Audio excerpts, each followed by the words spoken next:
क्या एक एनआरआई की सलाह पर भारत में कानून बनाया गया? क्या एक एनआरआई की सलाह पर मोदी सरकार अध्यादेश लेकर आ गई?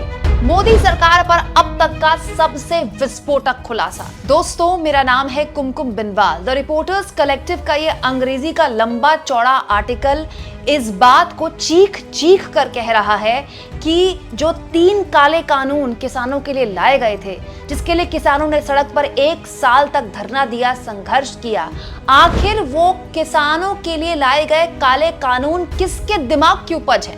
दोस्तों, अंग्रेजी का ये आर्टिकल इस बात का गवाह है कि ये जो 3 काले कानून लाए गए थे ना, ये किसी भारतीय नहीं, एक एनआरआई के दिमाग की उपज है। दोस्तों, ये आर्टिकल बताता है कि नीति आयोग को ये 3 कृषि कानून वाला आइडिया एक सॉफ्टवेयर कंपनी चलाने वाले बिजनेसमैन ने दिया था। दोस्तों, इस बिजनेसमैन का नाम था शरद मराठे।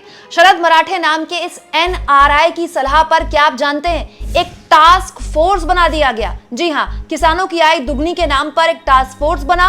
बाद में शरद मराठे नाम के इस मैकेनिकल इंजीनियरिंग की डिग्री वाले बिजनेसमैन को भी इस टास्क फोर्स में शामिल कर लिया गया। यानी कि एक ऐसा कानून जो भारत के किसानों की किस्मत बदल सकता था, उनका पूरा काम करने का तरीका बदल सकता था, भारत में एग्रीकल्चर का तरीका बदल सकता था, वो कानून भारत सरकार की नहीं, इस आर्टिकल के मुताबिक एक ऐसे बिजनेसमैन के दिमाग की उपज है जिसका सीधा किसानी से या खेती से कोई वास्ता ही नहीं है। दोस्तों, इस आर्टिकल के मुताबिक इस टास्क फोर्स ने 2018 में अपनी रिपोर्ट देने से पहले ना किसी अर्थशास्त्री से बात की, ना किसी किसान संगठन से बात की और ना ही किसी भी ऐसे शख्स से बात की जो भारत में किसानी को समझता है, उससे मशवरा किया।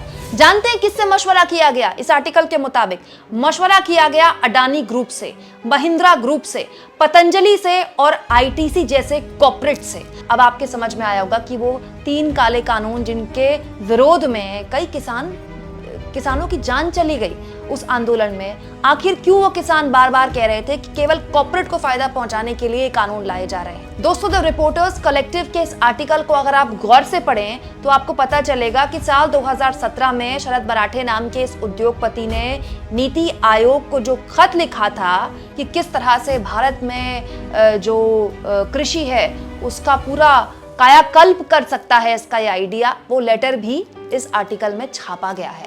अब बड़ा सवाल यह है कि आखिर बात बात पर दूसरों को राष्ट्र विरोधी और पाकिस्तान जाने की सलाह देने वाली बीजेपी इस मामले में क्या कहेगी?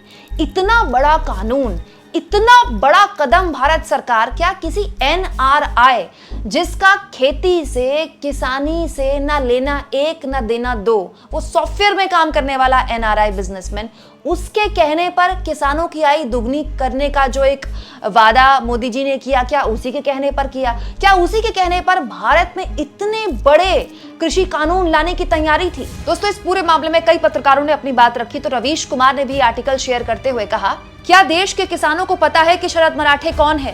क्या किसानों को पता है कि कृषि कानूनों के विरोध से उन्होंने कितनी बड़ी लड़ाई जीती है?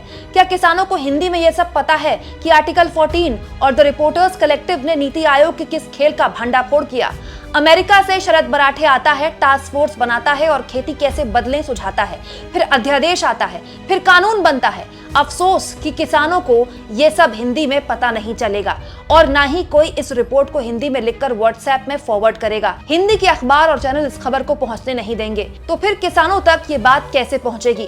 प्रधानमंत्री के भाषण को श्रेष्ठ और राहुल के भाषण को औसत बताने वाले पत्रकार भी इस खबर पर हाथ नहीं लगाएंगे।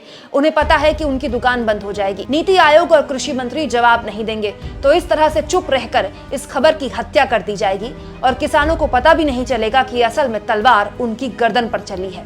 वहीं प्रभाकर मिश्रा ने भी एक खबर ट्वीट करते हुए कहा है, अब समझ में आया कि कानून आने से पहले ही जगह जगह कई कंपनियों के गोदाम क्यों बन गए थे। दोस्तों, आप इस सनसनीखेज खुलासे पर क्या सोचते हैं? कमेंट बॉक्स पर अपनी राय जरूर दें। चैनल को सब्सक्राइब करें, शेयर करें और थैंक्स और ज्वाइन के ऑप्शन के जरिए अगर आप चाहें तो कुछ आर्थिक मदद भी चैनल की कर सकते हैं।